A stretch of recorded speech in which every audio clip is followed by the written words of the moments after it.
Guys, it's your favorite federal informant. Listen, you guys, I am on vacation, but I wanted to pop in and talk about this thing that's going on. I know you guys heard about it. A lot of people have questions. I wanted to come and address it. If you guys don't know, Diddy told the Dolphins in the prosecution that he wants them both to turn in similar cases like Diddy's. Okay, and by similar, it means you got convicted of one or two things of the man act and you had no criminal priors. Now, a lot of the Diddy goons, the Diddy idiots were like, ooh, did he go into walk? He ain't even been doing jail time. To which I said, okay, stop.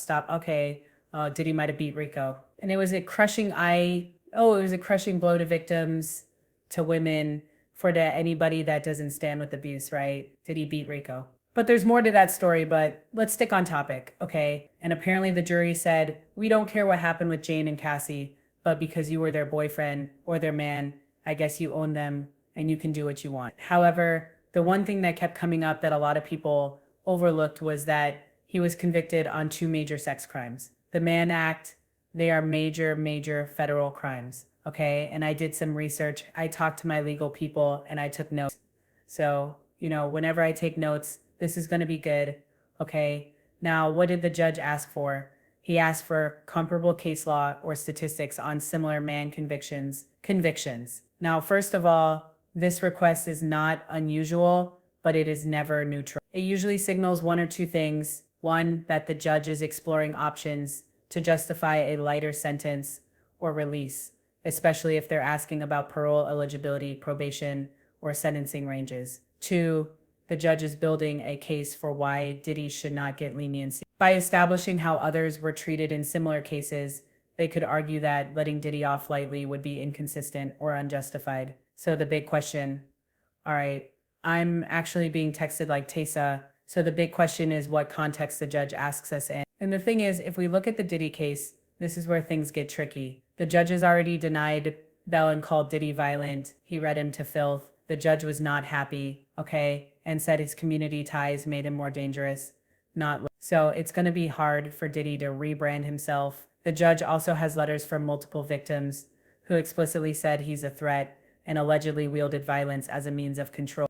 Diddy has access money and potential leverage over witnesses, and the judges don't like to be made a fool of. And if Diddy walks and does something shady again, and I think he actually will do something shady again, it reflects directly on the court. And you guys listen, the verdict of the jury threw us for a loop. But the fact that the judge said all this in court, and deny bail. Present, I mean, and come no on. longer I has a think we could voice put who will two pursue together. justice for This her does not look accusation. like someone that's looking to cut As Diddy of the a break. taken And him against being Diddy, able to walk straight no with expansion time of the served, investigation, baby. That's no cutting isolation Diddy a break. orders, Okay. no equipment So why ask access, about the no comparable suspension Mann of Act attorney sentences? communication. Okay. They said, listen, Tesa, there's three possible reasons. One, judicial cover. The judge might personally feel parole is risky, but is giving the appearance of objectivity by asking both sides for precedence. That way, no one can claim bias later. Now, he might be appealing his decision for when he sentences him. If Diddy's team appeals any eventual sentence, the judge can say, I reviewed the sentencing ranges and outcomes for similarly situated defendants under the Mann Act, and the sentence falls squarely within that range. Or the judge also might be testing boundary. Maybe the judge is trying to find out how lenient or harsh they can go without being reversed. They could be considering probation in theory, but still leaning towards prison unless Diddy's team provides extraordinary mitigating evidence. Now let's talk about that mitigating evidence. Remember when I told you guys that Diddy's team, I believe, are trying to shut up any content creators that are still criminal with them, and they feel like if they shut down the content creators, then they can start on this rebrand. Think about it. You shut us up by July, August, September, and then you got a little bit of October to get this Mother Teresa Hail Mary that they think is going to wipe Diddy's record clean. Unfortunately, a lot of evidence that the jury wasn't shown, a lot of witness statements and affidavit the jury didn't see. The judge is privy to all that, and all that is going into his decision. Okay, so again, I actually said, but do you really think there is any type of risk of Diddy walking with just parole? I said no, but I had to take it to the people that actually practice law, and they said, right now, Tessa, it is super low. And I'm like, okay, but why? Because y'all also said it was super low that he was going to beat the Rico charger. Well, that's not true. They said the Cassie charges were super low.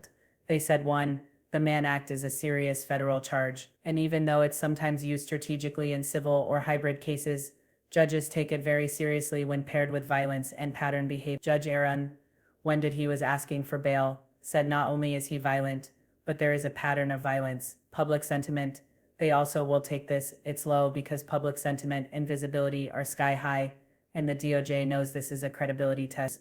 Again, remember Maureen Comey said this is chilling for victims. It will have a chilling effect. And if the judge already said Diddy is violent and a threat and denied bail, and then suddenly letting him walk would make the judge look wildly inconsistent unless new facts came to light. So what do we think about the judge? This is just my personal take. I think the judge is doing due diligence, checking to see if there's any legal wiggle room. But based on prior comments, it sounds like this judge already sees Diddy as a danger, and it's just asking for case comparisons to legally reinforce whatever sentence he's already decided on. So unless Diddy pulls a legal rabbit off the hat, he's unlikely to walk with this parole. This request is probably more about sentencing justification than leniency. Okay, so here's the thing, right? Okay, what type of language? And I just want to refresh your memory, the type of language that slams the door on parole or probation. And listen, let's get into this. He said Diddy was a batterer. This is not just commentary. That is legal language, or it suggests a pattern of violence, not a one-time incident.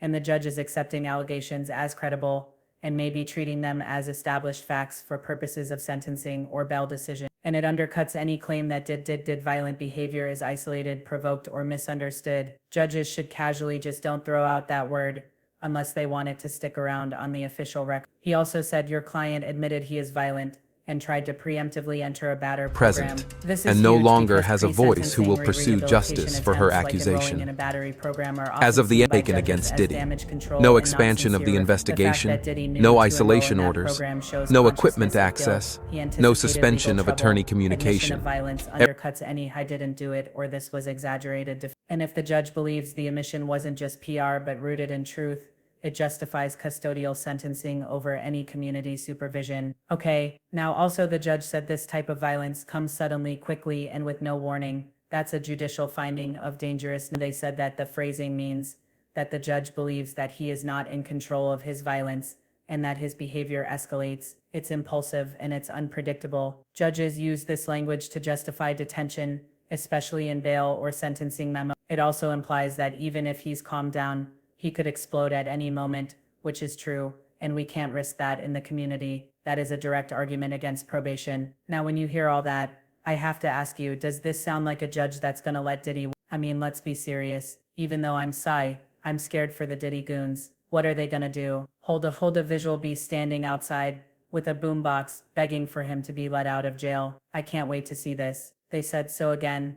I don't think it does, or actually, absolutely not. If anything, a judge is building a sentencing record that says, even if this man has money, power, and influence, he is violent, he is dangerous, and he is incapable of safely existing in the community. He tried to game the system with a batter program. He admitted what he did, and I'm not playing along. Again, these statements make it legally and politically almost impossible for the judge to grant parole without massive backlash or risk.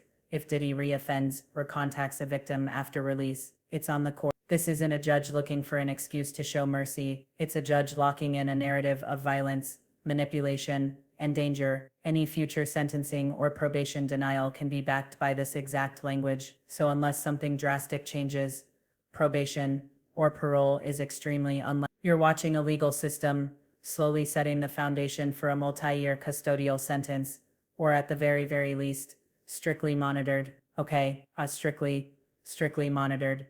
Movements. Again, listen, at the end of the day, I don't know, it is what it is. We are expecting that Diddy will actually do some jail time. I don't think that the judge is actually gonna take the time and go through all this and make all these notes just to let him out on the public. Now, did he really offend? That's a different subject. I 100% think thinks he will, but you never know. Maybe in Mark Agnifilio's loving arms, he has found a new version of himself, because we know that Mark is doing his best to uplift that man. Anyway, y'all let me know what you think in the comments. I'll talk to y'all later.